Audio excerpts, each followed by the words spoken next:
చాలా అద్భుతమైనటువంటి మాటలు దొరుకుతాయి మనకు అందులో. అందుకోసమే మనకు కావలసినటువంటి మాటలు ఇందులో ఉన్నాయి కాబట్టి ఒకసారి 5వ అధ్యాయం 12 నుండి 14 వరకు చదువుకుందాం.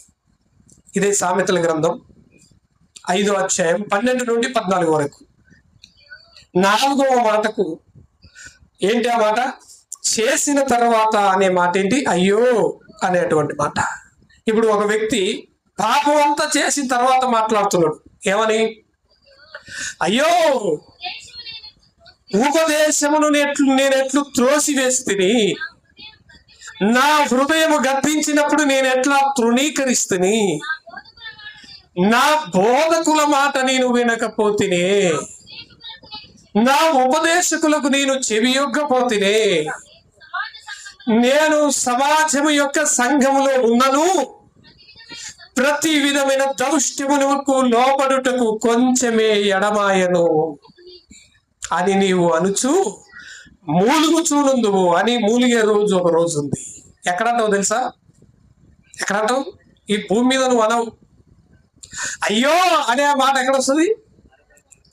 కింద గాలుతున్నప్పుడు వస్తుంది. కింద గాలుతున్నప్పుడు అయ్యో నా బోధకులు చెప్పినప్పుడు నేను వినకపోతేనే, నా హృదయం గద్దించినప్పుడు నేను లోబడకపోతేనే, నా ఉపదేశకుల మాట నేను వినకపోతేనే అని చెప్పేసి ఆ రోజు అరుస్తా ఉంటావు. ఎందుకు అరుస్తావు తెలుసా? అందమైనది చూసినప్పుడు పరిగెత్తినవు, చేయాలనుకున్నప్పుడు సులువుగా ఉన్నది కాబట్టి చేసేసినవు, చేస్తున్న దాన్ని బట్టి చాలా రుచిగా ఉంది కాబట్టి దాని వెనకాల పరిగెత్తినవు, చివరికి పడకూడని ఆ అగ్ని గుండంలో పడిపోయి అరుస్తున్నావు. ఏమని? అయ్యో ఆ రోజు నాకు ఎంతో మంచి మాటలు చెప్పారు కదా, నేను వినకపోతుంది. ఇప్పుడు గుర్తురావు ఆ మాటలు. ఇప్పుడు ఆ మాటలు మనకు ఎలా కనిపిస్తాయి తెలుసా?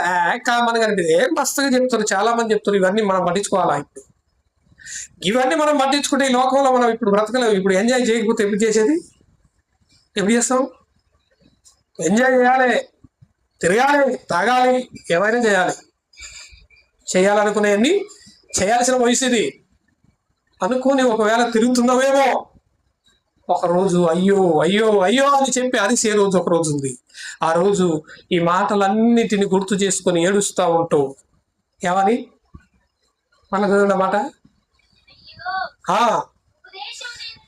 అది ఉపదేశమును నేనెట్లు త్రోసివేసి తిని, నా హృదయము నన్ను గద్దించినప్పుడు నేను ఎలా వినకపోతిని, నా బోధకుల మాట నేను ఎలా తృణీకరించి తిని,